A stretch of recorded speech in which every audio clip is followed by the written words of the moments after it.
दोस्तों, सनातन हिंदू धर्म में तुलसी के पौधे का महत्व सबसे अधिक है। इसकी सबसे पहले पूजा भगवान विष्णु जी ने की थी। श्रीहरि कहते हैं, जिस प्रकार देवी लक्ष्मी से वैकुंठ को ऐश्वर्य प्राप्त है, उसी प्रकार वैकुंठ में तुलसी के कारण ही पवित्रता प्राप्त है। पृथ्वी लोक पर जिस स्थान पर भी तुलसी का पौधा होगा, उस स्थान पर कभी बुराई का वास नहीं होगा। ऐसा स्थान सबसे अधिक पवित्र होगा। इसी कारण से हमें हमारे घर में तुलसी का पौधा अवश्य ही लगाना चाहिए। तुलसी के पास दीपक जलाने से क्या होता है, आइए जानते हैं। इस प्राचीन महान कथा के माध्यम से जो भगवान श्री कृष्ण ने देवी सत्यभामा को सुनाई है, आगे बढ़ने से पहले अगर आप तुलसी मां की कृपा पाना चाहते हैं तो सच्चे दिल से एक लाइक करें, कमेंट में लिखें जय तुलसी माता और चैनल को सब्सक्राइब करना ना भूलें। चलिए शुरू करते हैं। दोस्तों, एक समय की बात है। देवी सत्यभामा भगवान श्री कृष्ण के पास आकर उनसे पूछने लगी, हे स्वामी, आपने मुझे तुलसी के पौधे को जल देने का महात्म्य सुना दिया है, लेकिन तुलसी के पास दीपक जलाने का क्या महात्म्य है? रोज शाम को तुलसी के पास दीपक क्यों जलाया जाता है? इससे मनुष्य को कौन सा फल प्राप्त होता है? तुलसी के पास दीपक जलाने की विधि क्या है तथा दीपक लगाते समय कौन से मंत्र का उच्चारण करना चाहिए? कृपया आप मुझे विस्तार से बताइए। भगवान श्री कृष्ण कहते हैं, हे देवी, आज तुमने समस्त संसार के कल्याण की भावना से बहुत ही उत्तम प्रश्न किया है। तुम्हारे इस प्रश्न का उत्तर देने से पूर्व मैं तुम्हें एक प्राचीन इतिहास सुनाता हूं, जिससे तुम्हें तुम्हारे सभी प्रश्नों के उत्तर मिल जाएंगे। शाम को तुलसी के पास दीपक जलाने से जो फल मिलता है, उसी का वर्णन मैं इस कथा में करूंगा। इसलिए तुम इस कथा को ध्यानपूर्वक सुनना। इस कथा को ध्यान से पूरा सुनने मात्र से ही मनुष्य को 100 वर्षों तक तुलसी के पास दीपक जलाने का पुण्य प्राप्त होता है। देवी सत्यभामा कहती हैं, हे प्रभु, मैं इस कथा को सुनने के लिए उत्सुक हूं। कृपया आप इस कथा को मुझे सुनाइए। मैं इस कथा को ध्यानपूर्वक सुनूंगी। तब भगवान श्री कृष्ण देवी सत्यभामा को वह कथा सुनाने लगते हैं। हे देवी, पूर्व काल की बात है। दक्षिण दिशा में तुंगभद्रा नाम की एक बहुत बड़ी नदी है। उसी नदी के किनारे हरिहरपुर नाम का एक अत्यंत सुंदर नगर बसा हुआ है। उसी नगर में हरिदीक्षित नाम के एक ब्राह्मण निवास करते थे। वे अत्यंत गुणवान, चरित्रवान, धर्म कार्य करने वाले तथा वेदों के मार्ग पर चलने वाले थे। उन्होंने समस्त शास्त्रों का अध्ययन किया हुआ था। उसी ब्राह्मण की एक पत्नी थी, जिसे लोग दुराचारा कहकर पुकारते थे, क्योंकि उसके कर्म ही उसके नाम के अनुसार थे। वह सदैव ही अपने पति को अपमानित करती थी, अपने पति के लिए कुवाच्य कहती थी, पति को भयंकर दुख देती थी, पति के लिए कभी भोजन नहीं बनाती थी। उसने अपने पति के साथ कभी शयन नहीं किया, कभी उसके साथ प्रेम से व्यवहार नहीं किया। पति के मित्र और परिवार के लोग घर पर आते तो वह स्त्री उनको अपमानित करके भगा देती थी और स्वयं काम भाव से उन्मत्त होकर निरंतर अन्य व्याभिचारिणी स्त्रियों के साथ घूमती रहती थी। उसका मन पति को छोड़कर पराये पुरुषों में लगा रहता था। उसने कभी अपने पति से प्रेम पूर्वक बात नहीं की, किंतु पराये सुंदर पुरुषों के संग बैठकर बातें करती थी।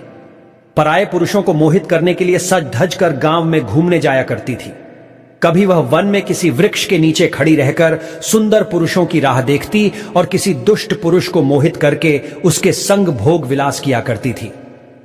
एक दिन हरि दीक्षित ने अपनी पत्नी से कहा, हे भद्रे, तुम्हारा यह आचरण उचित नहीं है। इस प्रकार से पाप करने पर तुम्हारा अहित ही होगा। इसीलिए तुम अभी से ये सब बुरे काम करना छोड़ दो। तुम्हारे इस प्रकार के व्यवहार से मुझे बड़ा दुख हो रहा है। तब उस दुराचार स्त्री ने कहा, ना जाने किस पाप के कारण मेरा तुझ जैसे भिखमंगे के साथ विवाह हुआ है। लगता है पिछले जन्म में मैंने पाप ही किए होंगे। इसी कारण से मुझे ऐसा गरीब पति मिला है। तू मेरी कोई भी इच्छा को पूर्ण नहीं कर सकता। मुझे विवशता के कारण तेरी इस झोपड़ी में रहना पड़ता है। भिक्षा में लाया हुआ भोजन खाना पड़ता है और अधिक मैं इस कष्ट को सहन नहीं करने वाली। किसी दिन मैं तुझे छोड़कर अवश्य चली जाऊंगी। तेरे साथ रहूंगी तो इस जन्म में भी मेरे द्वारा पाप ही होंगे। इसलिए अब मैं किसी अन्य धनवान पुरुष से विवाह करूंगी। हरि दीक्षित ने अपनी पत्नी से कहा, हे प्रिय, तुम इस प्रकार के अपशब्द ना कहो। इस प्रकार से अपने पति को त्यागने का विचार मन से छोड़ दो। जो स्त्री अपने पति को त्याग कर पराये पुरुष के पास जाती है, उसका अहित ही होता है। उसे नरक में जाना पड़ता है। उस दुराचारी पत्नी ने कहा, नरक में तुम्हें जाना पड़ेगा, क्योंकि तुम कोई काम धंधा तो करते नहीं, भीख मांगकर खाते हो और मुझे भी झूठन खिलाते हो। पत्नी को दुखी और असंतुष्ट रखने वाला पति भी नरक में ही जाता है और तुम्हारा घर कोई नरक की सजा से कम नहीं है। तुम्हारे साथ इस घर में रहने से अच्छा है मैं नरक में जाकर रहूं। इस प्रकार उस हरिदीक्षित की पत्नी ने अनेक प्रकार के कटु वचनों से अपने पति का अनादर किया और उसे अपमानित किया। श्री कृष्ण कहते हैं, हे देवी, जो स्त्री अपने पति का अनादर करती है, जो अपने पति का अपमान करती है, उसके घर में दुर्भाग्य ही आता है। पति को छोड़कर पराये पुरुष के पास जाने वाली स्त्री को नरक में दंड अवश्य ही भोगना पड़ता है। अब आगे सुनो, उस दुराचार स्त्री के साथ क्या होता है। एक दिन वह दुराचारिणी स्त्री वन में जाकर एक वृक्ष के नीचे खड़ी हो गई। उसका चित्त काम से भरा हुआ था। वह किसी सुंदरकामी पुरुष की राह देख रही थी, किंतु बहुत समय बीतने के बाद भी उस स्थान पर कोई पुरुष नहीं आया। इसीलिए वह अत्यंत दुखी हो गई और प्रियतम की खोज में इधर उधर देखने लगी। उस दिन उसका सारा परिश्रम व्यर्थ हो गया। वह वहां खड़ी होकर वह नाना प्रकार की बातें कहकर विलाप करने लगी। हाय हाय, आज तो इस मार्ग से कोई भी सुंदर पुरुष नहीं आया। अब मैं कैसे अपनी काम शांति करूं? आज की रात कैसे बीतेगी? कौन मेरे इस सुंदर शरीर का उपभोग करेगा? मेरी जवानी और सुंदरता तो अकारण ही नष्ट हो रही है। कोई भी इस सुंदर शरीर को पाने की कामना नहीं करता। अब मैं कहां जाऊं? कौन मुझे अपनाएगा? कौन मेरे साथ भोग विलास करेगा? मेरा पति तो मूर्ख है, किंतु अब ऐसा लगता है कि संसार ही मूर्ख पुरुषों से भरा पड़ा है। कोई भी इतनी सुंदर स्त्री को पाने की कामना नहीं कर रहा है। मैं तो इतनी सुंदर हूं कि देवता भी मुझे पाने की इच्छा करेंगे, लेकिन यह संसार तो पापी और तुच्छ पुरुषों से भरा पड़ा है, जो मुझ अप्सरा जैसी सुंदर स्त्री को दुर्लक्ष्य कर रहा है। हे भगवान, कोई सुंदर, बलवान और पराक्रमी नर हो तो उसे मेरे पास भेजिए। चाहे वह मेरा भक्षण भी कर लेगा तो भी मैं प्रसन्नता से उसका आलिंगन कर लूंगी। भगवान श्री कृष्ण कहते हैं, हे देवी, इस प्रकार से वह स्त्री जोर जोर से विलाप करने लगी। उसी जंगल में एक भयानक बाघ निवास करता था। उस पापिनी स्त्री की आवाज सुनकर वह जाग गया और उछलकर उस स्त्री का भक्षण करने के लिए उसके पास आ गया। उस बाघ का नाम था ध्वंसक। ध्वंसक का रूप अत्यंत भयानक था। उसका शरीर काले और नारंगी धारियों से युक्त था, जो जंगल की छाया में घुल मिल जाता था। उसकी आंखें अंगारे की तरह लाल थीं, जो अंधेरे में भी चमकती थीं। उसके जबड़े से लंबे तीक्ष्ण दांत बाहर निकले हुए थे, जो किसी भी जीव को चीरने के लिए पर्याप्त थे। उसकी गहरी गर्जना पूरे वन में गूंजती थी, जिससे आसपास के जीव कांप उठते थे। ध्वंसक की लंबी मजबूत पूंछ उसकी ताकत का प्रतीक थी। वह अपनी मांसल बलिष्ठ टांगों से जंगल में तेजी से दौड़ सकता था। ध्वंसक का पूरा शरीर शक्तिशाली मांसपेशियों से भरा हुआ था, जिससे वह एक ही झपट्टे में अपने शिकार को धराशायी कर सकता था। उसकी नाक से बार बार गर्म सांसें निकलती, मानो वह हर पल अपने अगले शिकार की तलाश में हो। ध्वंसक का एकमात्र लक्ष्य उन पापी और दुराचारी लोगों का भक्षण करना था, जिन्हें उसकी नियति ने उसे सौंपा था। उस भयंकर बाघ को अपने सामने खड़ा हुआ देखकर उस स्त्री के पसीने छूटने लगे। वह भय से थर थर कांपने लगी। वह स्त्री कुछ करती, इतने में ही उस बाघ ने अपने पंजे से उसे घायल कर दिया और वह स्त्री जमीन पर गिर पड़ी। जमीन पर गिरते ही वह स्त्री चिल्लाते हुए बोली, अरे बाघ, तू किस लिए यहां पर आया है? मुझे क्यों मार रहा है? मैं यहां पर अपने प्रियतम को खोज रही थी। तू मुझे छोड़ दे। मेरा भक्षण करके तुझे क्या मिलेगा? उस स्त्री की यह बात सुनकर वह भयानक बाघ क्षण भर के लिए रुक गया और हंसते हुए बोला, हे दुष्टा, आज विधाता ने तुझे मेरा ग्रास नियुक्त किया है। तुझ जैसी पापिनी स्त्रियों का भक्षण करना ही मेरा काम है, तभी मुझे इस शरीर से मुक्ति मिलेगी। वह स्त्री कहने लगी, हे बाघ, तुम कौन हो? मुझे सच सच बताओ, तुम्हें किस कारण से बाघ होना पड़ा और तुम मुझ जैसी स्त्रियों का भक्षण क्यों करते हो? पहले मुझे सारी बात बताओ और फिर मेरा भक्षण करो। फिर ध्वंसक नाम का वह बाघ कहने लगा, हे पापिनी, मैं तुम्हें मेरे पूर्व जन्म का वृतांत सुनाता हूं कि किस कारण से मुझे बाघ होना पड़ा। पूर्व काल में दक्षिण देश में अमलापाहा नाम की एक पवित्र नदी बहती थी। उसी नदी के तट पर मुनिपर्णा नाम की एक नगरी बसी हुई थी। यह नगरी अपने सुंदर मंदिरों, शांत वातावरण और धार्मिक अनुष्ठानों के लिए प्रसिद्ध थी। वहां एक ब्राह्मण का परिवार निवास करता था। मैं उस परिवार में जन्मा था। मेरा नाम वेदानंद था। मेरे पिता एक आदर्श ब्राह्मण थे, जो यज्ञ, हवन और धार्मिक अनुष्ठानों का पालन करते थे।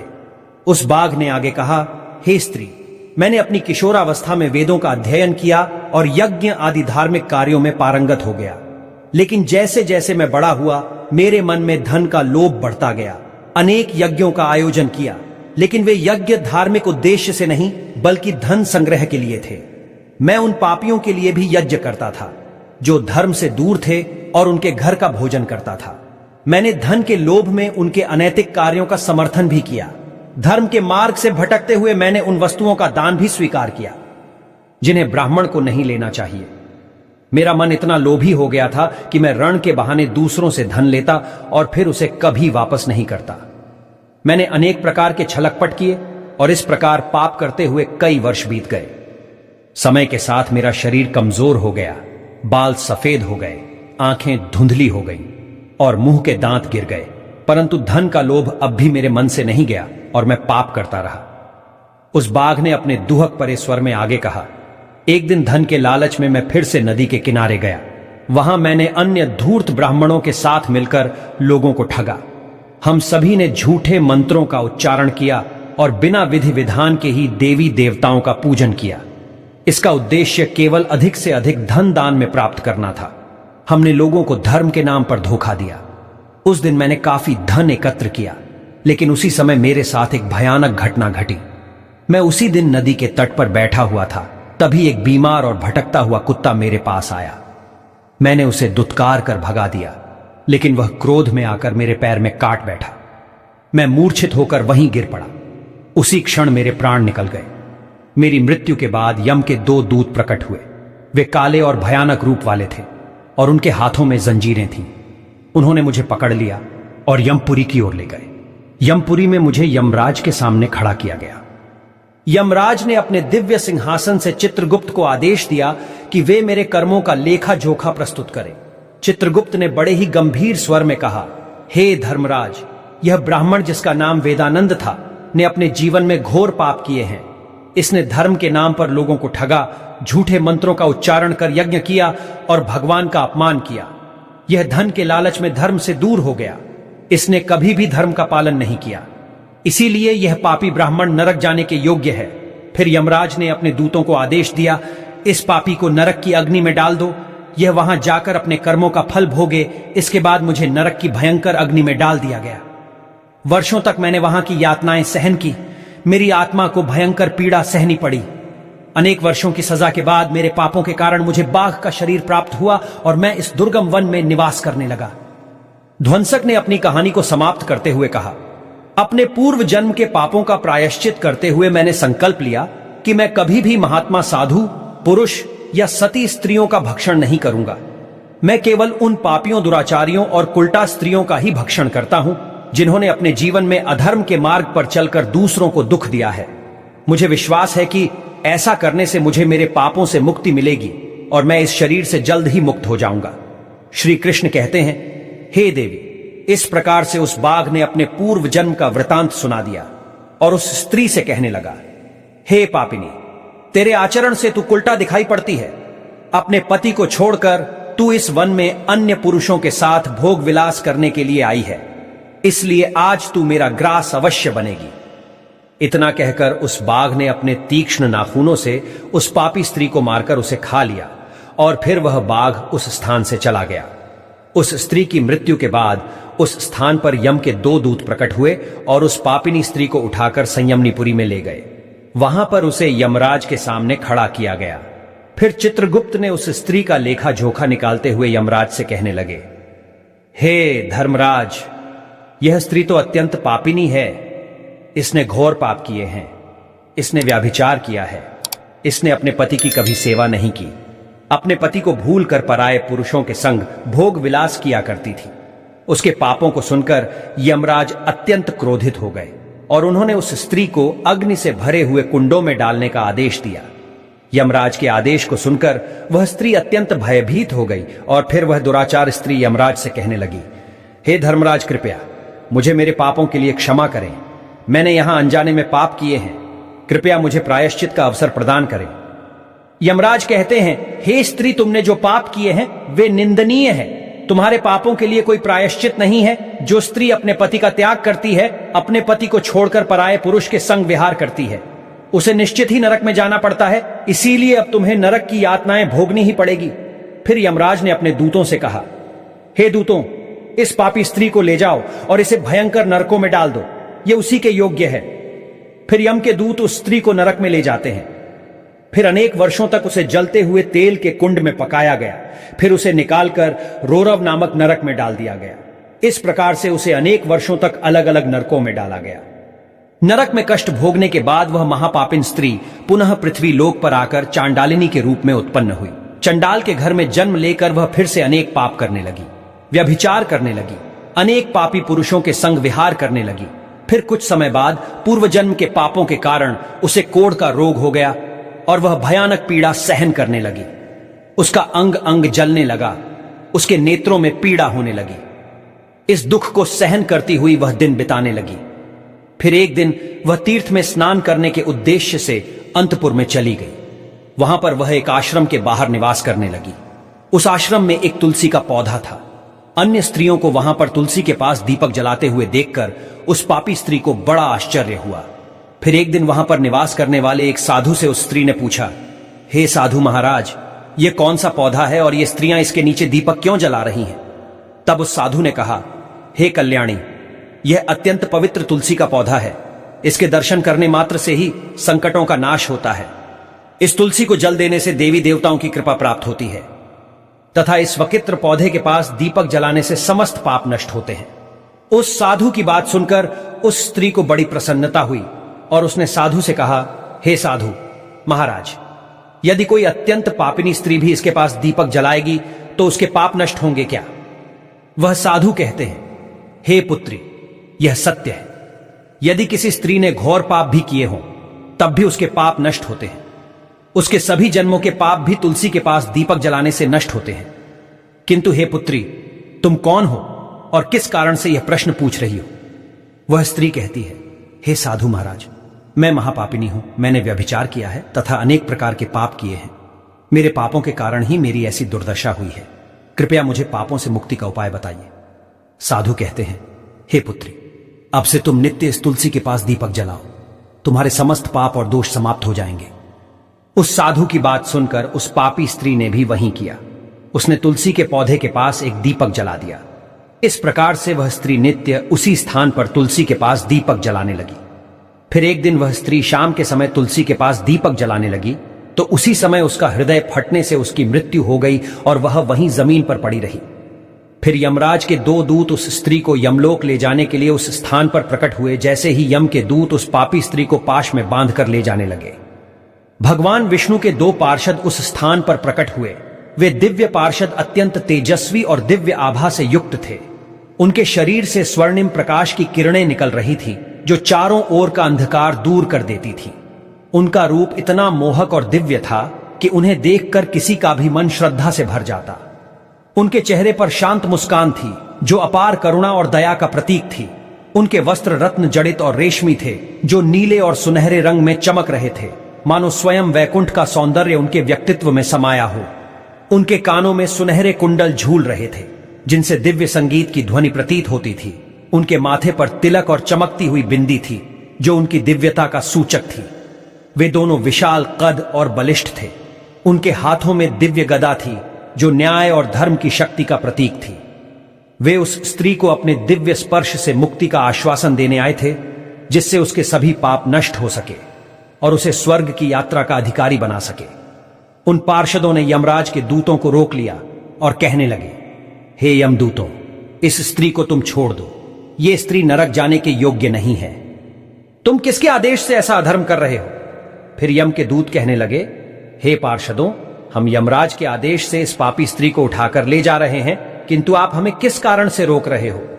यह स्त्री अत्यंत पापी है, इसे नरक में ले जाने की आज्ञा मिली है। यह सुनकर भगवान विष्णु के पार्षद मुस्कुराए और बोले, हे यमदूतों, तुम सत्य बोलते हो, लेकिन इस स्त्री का एक ऐसा पुण्य भी है जो इसके समस्त पापों को मिटा चुका है। क्या तुमने देखा नहीं कि इसने अपने जीवन में संध्या के समय तुलसी के समीप दीपक जलाया है?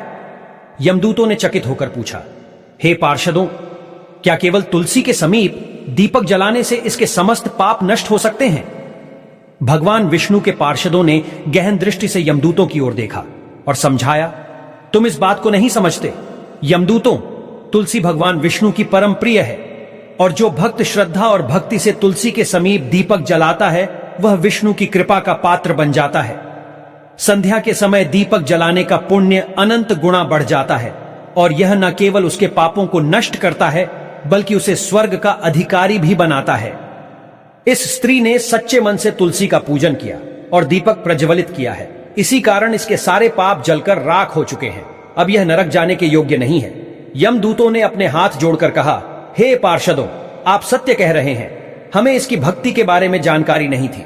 यदि यह भगवान विष्णु की प्रिय भक्त है तो इसे हम कैसे नरक ले जा सकते हैं। भगवान विष्णु के पार्षदों ने मधुर स्वर में कहा, इसीलिए हे यमदूतों, अब तुम लौट जाओ। इस स्त्री ने तुलसी की सेवा की है। वह उस दीपक की रोशनी में अपने सारे पापों को भस्म कर चुकी है। अब इसे विष्णु लोक में ले जाया जाएगा, जहां इसका स्वागत होगा। यह अब स्वर्ग की अधिकारी बन चुकी है। पार्षदों की बात सुनकर उन यमदूतों ने उस स्त्री को उसी स्थान पर छोड़ दिया और यमलोक लौट गए। वहां जाकर उन्होंने यमराज को सारा वृत्तांत सुना दिया। फिर भगवान विष्णु के पार्षद उस स्त्री को दिव्य विमान में बिठाकर स्वर्गलोक ले गए। भगवान श्री कृष्ण कहते हैं, हे देवी सत्यभामा, इस प्रकार से तुलसी के पास केवल दीपक जलाने मात्र से ही मनुष्य के सभी पाप नष्ट हो जाते हैं। जो स्त्री नित्य शाम को तुलसी के पास दीपक जलाती है वह सौभाग्यशाली बनती है। उसके पूर्व जन्मों के सभी पाप नष्ट हो जाते हैं। उसे सुख समृद्धि की प्राप्ति होती है। रोज तुलसी के पास दीपक जलाते समय इस मंत्र का उच्चारण करना चाहिए, ओम तुलसी देवे च विद्महे विष्णु प्रियाय च धीमहि तन्नो वृंदा प्रचोदयात। श्री कृष्ण कहते हैं, हजारों अमृत के घड़ों से नहलाने पर भी श्री हरि को उतनी तृप्ति नहीं होती जितनी वे मनुष्यों के द्वारा तुलसी का एक पत्ता चढ़ाने से प्राप्त करते हैं। 10,000 गोदान से जो फल प्राप्त होता है वही फल तुलसी पत्र के दान से पा लिया जाता है। जो मृत्यु के समय अपने मुख में तुलसी पत्र का जल पा जाता है वह संपूर्ण पापों से मुक्त होकर श्री कृष्ण के धाम जाता है। जब भक्त तुलसी के पास दीपक जलाता है तो उस प्रकाश में निहित ऊर्जा नकारात्मक शक्तियों को नष्ट करती है और सकारात्मकता का संचार करती है। यह आध्यात्मिक वातावरण को शुद्ध करता है और घर में देवताओं की कृपा को आकर्षित करता है। दीपक का प्रकाश अज्ञान के अंधकार को दूर करता है और ज्ञान की ज्योति को प्रज्वलित करता है। तुलसी के पास दीपक जलाने से मनुष्य के भीतर शुद्धता और पवित्रता का भाव उत्पन्न होता है, जिससे उसकी भक्ति और ध्यान की शक्ति बढ़ती है। यह मान्यता है कि जब व्यक्ति तुलसी के पास दीपक जलाकर उसकी आरती करता है तो भगवान विष्णु का ध्यान अधिक सरलता से प्राप्त होता है।